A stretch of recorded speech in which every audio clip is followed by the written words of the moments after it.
Ich weiß und finde es richtig, dass die Presse- und Informationsfreiheit ein hohes Gut ist in unserer freiheitlichen Gesellschaft.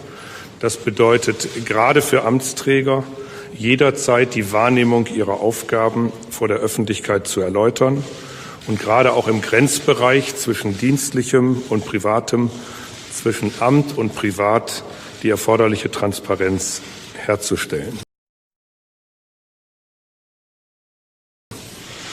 Die Erklärungen sind für viele unbefriedigend. Es bleibt der Eindruck, Wulff wolle etwas verbergen, mit großem Schaden für Christian Wulff und für das Amt. Hallo und herzlich willkommen.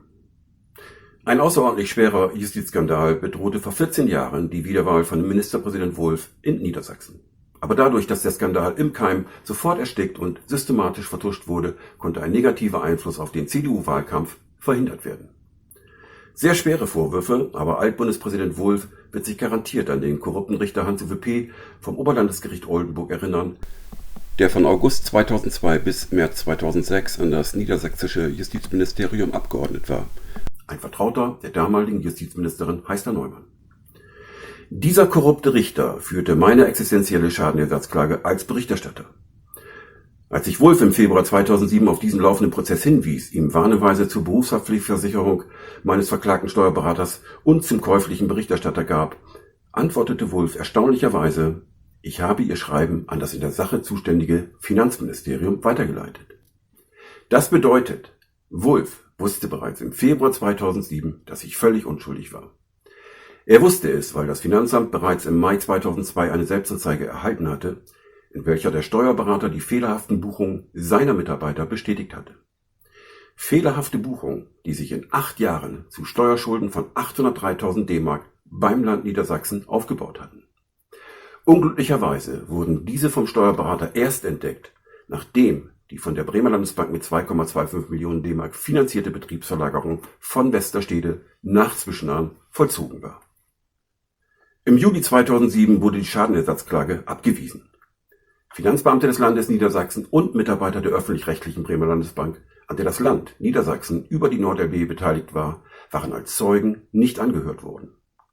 Es hatte keinen Gerichtstermin gegeben. Rund 450.000 € hatte sich der Versicherungskonzern, den eine außergerichtliche Einigung zur Vermeidung der Klage überhaupt nicht interessiert hatte, durch den Einsatz seines nebenberuflichen Mitarbeiters als Berichterstatter am Gericht erspart. Am 29.08.2007, rund 5 Monate vor der Niedersachsenwahl, zeigte der couragierte Unternehmer Danny Götze den korrupten Vertrauten von Wulffs Justizministerin wegen Erpressung bei der Polizei Oldenburg an. Noch am selben Tag wurde in der am 19.07.2007 abgeschlossenen Schadenersatzklage die Verantwortung des ursprünglichen Berichterstatters Hans-Uwe P. auf Berichterstatter Holling vom Landgericht Osnabrück übertragen. Diese nachträgliche Verantwortungsübertragung war allein darauf ausgerichtet, drohende Ermittlungen zu den vom käuflichen Richter manipulierten Schadenersatzklagen durch das Fachkommissariat Organisierte Kriminalität, Schwerstkriminalität auszuschließen. In Wulffs Buch Ganz oben, ganz unten spielt der Skandal, der seine Karriere als Spitzenpolitiker bei Bekanntwerden ohne jeden Zweifel negativ verändert hat, hätte keine Rolle. Dass Wulff dieses Buch im Beck Verlag produzieren ließ, genau dem Verlag, für den der korrupte Vertraute von Wulffs Justizministerin Kommentare zum Versicherungsrecht schrieb, zeigt einmal mehr: Wulff kannte den korrupten Vertrauten seiner Justizministerin. Er wusste, dass der korrupte Richter für den Versicherungskonzern und andere Geld- und Auftraggeber nebenberuflich tätig war. Aus den folgenden Fragen sowie bislang 3 YouTube-Videos ergeben sich weitere interessante Details. Vertrauen ist unersetzlich, schwer zu erreichen, leicht zu zerstören. Und einander Kredit zu gewähren, ist die Grundlage für eine funktionierende Marktwirtschaft. Auf Vertrauen kommt es an. Wir müssen ehrlich miteinander und mit uns selbst sein.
Alles, was gerüchteweise im Raum stand, ist aufgeklärt. Jeder Stein auf meinem Lebensweg wurde mehrfach umgedreht.